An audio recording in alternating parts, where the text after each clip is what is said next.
ಇದು ಕಾಶಿ ನೋಡಿದ್ದೀರಾ ನೀವು? ಹಾಂ ಕಾಶಿ ನೋಡಿ. ಅನ್ನಪೂರ್ಣ ಸ್ಟೋರಿ ಇದು.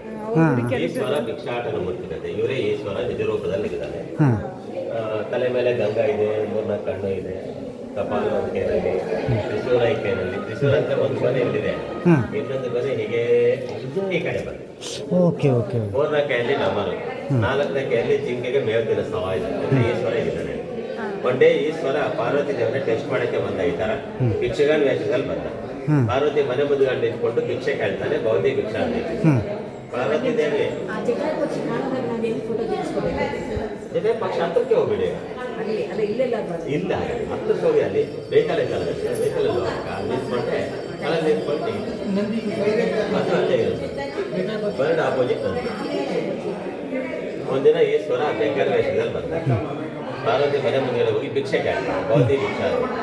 ಅವಾಗ ಇವರು ಪಾರ್ವತಿ ದೇವ ಸ್ವಲ್ಪ ಅನ್ನದ ಬಂದು ಹಾಕಿ ಹಾಲುದು ಪತಾಗ ಬಂದು ಸ್ವಲ್ಪ ಹಾಕ್ತಾ ಇದ್ರೆ ಈಶ್ವರ ಪಾರ್ವತಿ ದೇವಿನ ಪರೀಕ್ಷೆ ಮಾಡೋಣ ಅಂತ ಅವ್ರು ಹುಟ್ಟಿರೋ ಸೀರೆ ಕಳಗೆ ಜಾರಿಗೆ ಅದ್ರ ಸೀರೆ ಮೇಲೆ ಜಾಸನ ಎಲ್ಲ ಅವ್ರಿಗೆ ಭಕ್ತಿಯಿಂದ ಏಕಾಗ್ರತೆಯಿಂದ ಬಿಡಿಸ್ತಾ ಇರ್ತಾರೆ. ಅವಾಗ ಈಶ್ವರ ಅವ್ರ ಭಕ್ತಿಗೆ ಮೆಚ್ಚಿ ಪ್ರತ್ಯಕ್ಷ ನಾನೇ ಬಂದಿರೋದು ಅಂತ ಈಗ ನಿಜರೂಪ ತೋರಿಸ್ಬಿಟ್ಟು ಅವಾಗ ಅವರಿಗೆ ಆಶೀರ್ವಾದ ಕೊಡ್ತಾರೆ. ಇದು ಅನ್ನಪೂರ್ಣೇಶ್ವರಿ ದೇವಿಯಾಗಿ ಇದು ನಡೆದ ರಿಯಲ್ ವಾರಣಾಸಿನಲ್ಲಿ.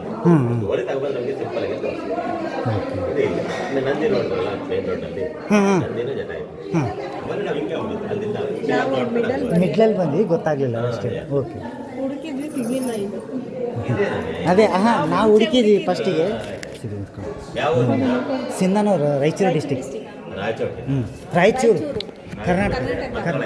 ಹಾಂ ಮಂತ್ರಾಲಯ ಪಕ್ಕ. ಕೊಡು ಕೊಡು ಕೊಡು.